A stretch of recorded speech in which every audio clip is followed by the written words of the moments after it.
The next whistleblower to emerge was Professor Jeff Miller, director of the Honors Center. Professor Miller had seen minutes, taken by foreign language professor Peter Brown, of a May 18, 2006 labor management meeting. The minutes revealed a statement from David Rooney that, quote, "The college was looking for an opportunity to get rid of the 2 or 3 worst student troublemakers." Miller took these minutes, which were not public at the time, with him to a breakfast meeting held on July 28th. He then informed the students about the meeting and offered to submit a sworn affidavit. Here are some excerpts from the affidavit. The meeting was held ostensibly as an informal discussion about issues of concern to the faculty, one of a series of breakfast meetings the administration has been holding over the summer. The primary topic of interest and discussion, however, was the ongoing controversy over the expulsion of Justin Holmes, R.J. Partington, and Dan Curtis. At the breakfast meeting, I asked if they still agreed with their earlier statements, which they affirmed. At that point, I asked David Rooney if he could explain to me what he meant by a statement he made in a May 18th labor management meeting, to the effect that the administration was looking for ways to get rid of the 3 students in question.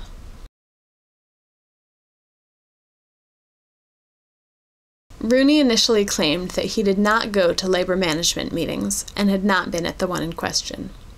When I showed him a copy of the notes for the meeting, taken by Professor Peter Brown, Foreign Languages, he recalled being at the meeting, but said that he did not make the statement in question and the issue had not been discussed at the meeting. I asked President Postcancer whether he remembered both whether the matter was discussed and whether Rooney had made such a statement, and his response to both questions was, "I don't recall." When I asked Rooney if he understood that if he had made statements to this effect, it could have created a work environment in which college employees could reasonably expect that they were being encouraged to assist in the process of getting rid of these students, President Postcancer cut off the discussion abruptly and moved us on to other topics. Of course, when the students saw Professor Miller's affidavit, they wanted to speak to Professor Brown. Professor Brown declined to submit an affidavit, so the students issued a subpoena, legally obligating him to speak to them under oath. He appeared on August 18, 2006, and spoke on the record to the student's lawyer. Here are some excerpts from that deposition. The document you've handed me, say, notes of labor management meeting 5/18/06, list those in attendance. Whose notes are these? Those are mine.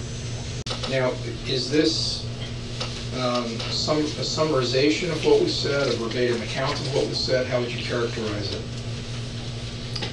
I take pretty good notes. I have a lot of experience, and it is pretty close to verbatim, although it certainly is not the same as a voice recording. The paragraph that starts past answer, which is a reference to the defendant president, says, characterize certain student leaders as being of a confrontational, anarchist bent. Did the president use the term or terms confrontational, anarchist bent, or was that your summary of what he was saying? Confrontational anarchists are his words.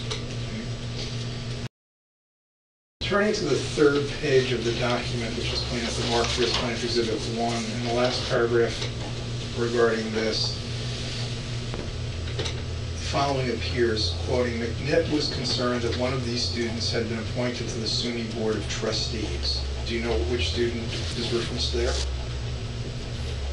I have trouble remembering his name. Is that Dan Curtis? I believe so.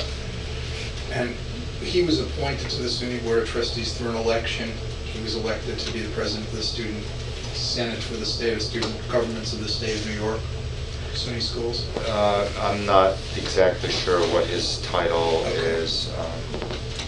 It's not something that I follow closely. Okay, then the document says he, assuming that means McNitt, stressed the need for professionals to receive assurance they will feel safe.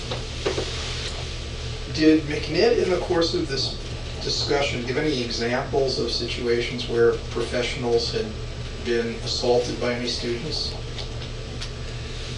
No, I don't think there was any mention of assault.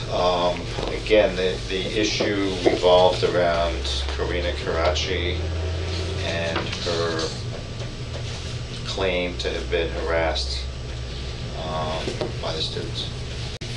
There's then the following statement in Exhibit 1, page 3, quoting, Rooney stated that the college was looking for an opportunity to get rid of the 2 or 3 worst student troublemakers. Close the quote for now. Is that something Rooney said in your presence? Yes. And is that your interpretation of what he said, or is that what he said? That's what he said.